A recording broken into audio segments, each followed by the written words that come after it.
Make no mistake about it, this upcoming showcase for Bethesda is huge.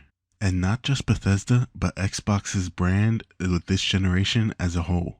Now, I know you're thinking, Nova, you just said the same thing about Cyberpunk for CDPR. Well, that's because they're kind of in similar positions in where they need to regain, the public's trust. But I will say, Bethesda Xbox is in a much worse position, especially after the release of Redfall. Combine that with the lack of platform exclusives, and that makes Starfield a must deliver. In recent days and weeks, we've been getting a lot of leaks which are unconfirmed about the Starfield showcase. Now, leaks can happen for a number of reasons. It can simply be that the game is highly anticipated, so someone is bound to pick up a leak here or there. It could be because things behind the scenes are a mess and employees are leaking out details.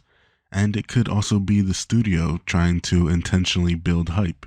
So the mere existence of leaks isn't necessarily an indicator of whether things are good or bad. Of course, what's being detailed in those leaks does, play a little role depending on the credibility of the leaker. But when I say Bethesda must deliver on Starfield, it's not only because of, the failure that was Redfall. And Redfall wasn't directly theirs, but it was a studio under them, so we're just going to lump it in with Bethesda. For years, in gaming circles, there's been memes and jokes and just facts basically of how they've been just rehashing Skyrim, for over a decade now, and just the lack of new content, original content from the studio that gave us Fallout and Skyrim, or rather Elder Scrolls. In that sense, I do sincerely think they need it, not just from, a financial standpoint, but from a brand standpoint. I mean, we saw what Anthem's failure did to not just EA, which was kind of already not so good reputation, but what it did to BioWare, their industry reputation, especially coming off the back of Andromeda. It was like a nail in the coffin almost in terms of public perception. So now you have Bethesda, who, like I said, while not directly produced by them, Redfall came from one of their studios. You had that bad, very bad PR hit. If Starfield comes out of the gate and does not look good, it's not going to be great for Bethesda, and it's really not going to be good for Xbox. Now, Bethesda does still have Elder Scrolls in the oven, so they do still have that fallback regardless of what happens with Starfield. Even if Starfield is kind of just, copy and pasting a lot of tools and elements from Fallout 76, they still have Elder Scrolls in the waiting, and I think that will always, draw a fan base no matter what.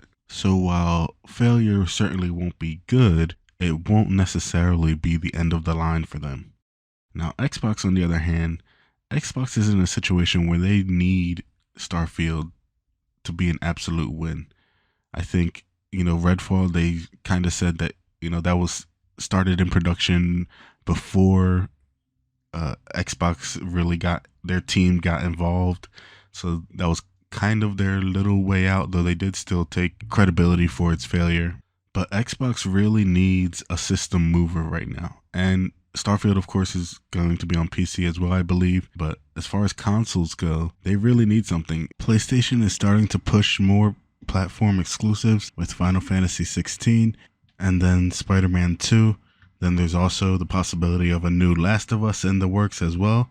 So their roster of exclusive games, regardless of whether you like them or not, it is growing. Most of them have at least been decently received to this point. And while I know Phil Spencer has talked about, basically there's no point in them competing with Sony as far as a console war, it still is important to sell consoles and make games that people can only find either on Xbox or PC, which is their current strategy. In that sense, I think Starfield is very big and very important for Bethesda, but I think it's even bigger and more important with Xbox, considering how things have gone so far in this next generation.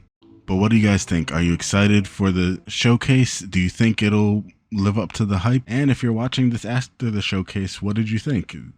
Is it going to meet your expectations? Leave a comment, leave a like, and I'll see you guys next time.